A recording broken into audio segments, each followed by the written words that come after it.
Hey, Jason here. I want to show you a system that I built from a 10-drawer craft cart.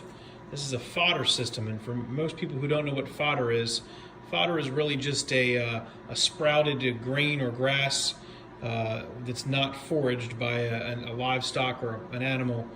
You basically deliver it to them. So that's really what the purpose of it is. It's an alternative to feeding your chickens, your livestock, your cattle, your pigs, horses, as an alternative to feeding them just straight grain. Typically when a grain sprouts and the green that comes from it has a lot better nutrients in it, it's a lot healthier. But a lot of times you don't have a lot of either land or area to grow and to grow the fodder or grow the shoots that you need. So I built an indoor cart here.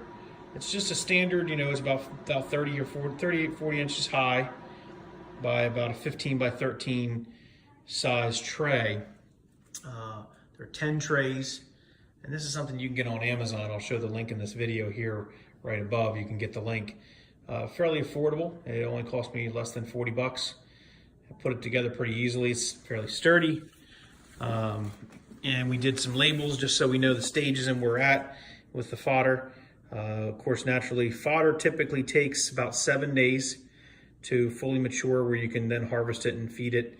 So we did 7 drawers out of the 10. And then we have a few more drawers at the bottom here. We have a water reservoir, which I'll explain what that is in a second. And then we have our soak tray and our dry feed tray. Let's start at the bottom and kind of work our way up. When you look at the system, you want to use barley, wheat, or alfalfa, millet, oats, things like that. Grain, rye, grass are all the types of seed you would use.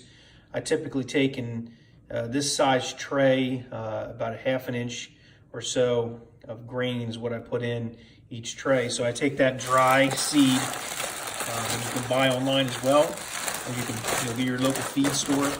You get it a lot cheaper than when you buy actual feed that you would give to your animals, because the amount of poundage that you would need to continuously feed them versus what you would sprout out and give them in the fodder would definitely surpass the volume. So it's definitely economical to feed your livestock fodder. So again, I just store the dry grain in a bag down the bottom, and then what I typically have done is taken the 7 drawers. Well, the next drawer is the soak drawer, and the soak drawer is just taking the grain, pouring the grain in water, or it's really about 2.5 cups of grain to about 4 cups of water.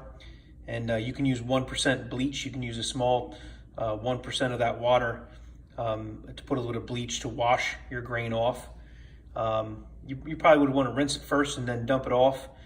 And then when you put it back into soak, let it soak in the water. The only reason you would want to do the rinsing of it would be to ensure that you don't have any mold or bacteria that would grow in this system.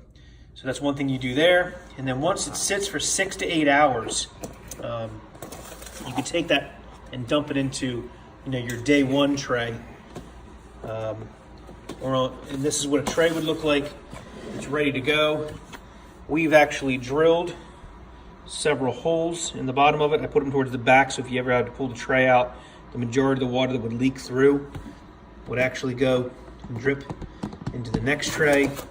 So when it hangs out, the water will drip down and you can still observe it or check it without it dripping on the floor. You do have the bottom, which is your water reservoir, which is where all the water would go. But if you have all your drawers with holes that have your fodder growing, I'll show you how that works in a second, but you can see day 6. Well, here's really the first day. This is what it would look like after you've already soaked it and it's been sitting for 1 day. I use a couple different types of grains. You're going to see the grains are a little different here. I started off using the red spring wheat, and now I'm using a white wheat berry. So a little bit different. You'll notice this is the red spring wheat, and then the white wheat berry.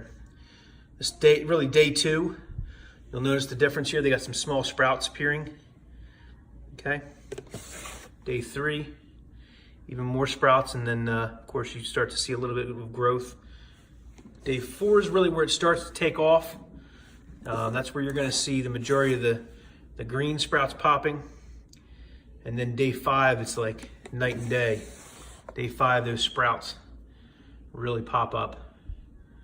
And ultimately, day 6 is where you're at when you have this. Okay?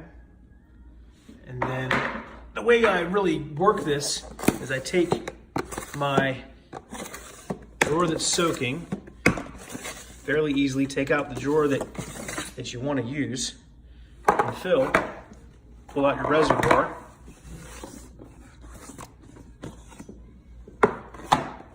Set your drawer in it, just like that. Pull out your current soak drawer that's been soaking for 6 to 8 hours, and you're gonna literally dump it in, okay? All right, I'm doing this one-handed, so it's a little more difficult. You're gonna take those, spread them around, so it's an even layer.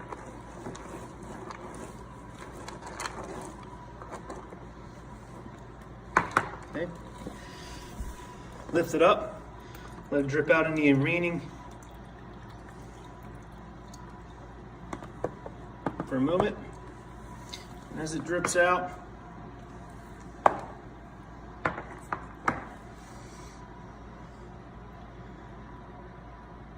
we're going to take this tray, drop it right back in the drawer.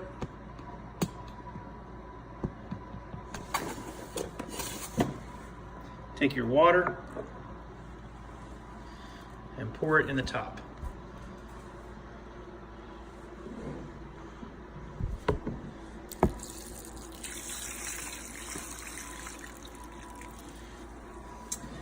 Slide your reservoir back in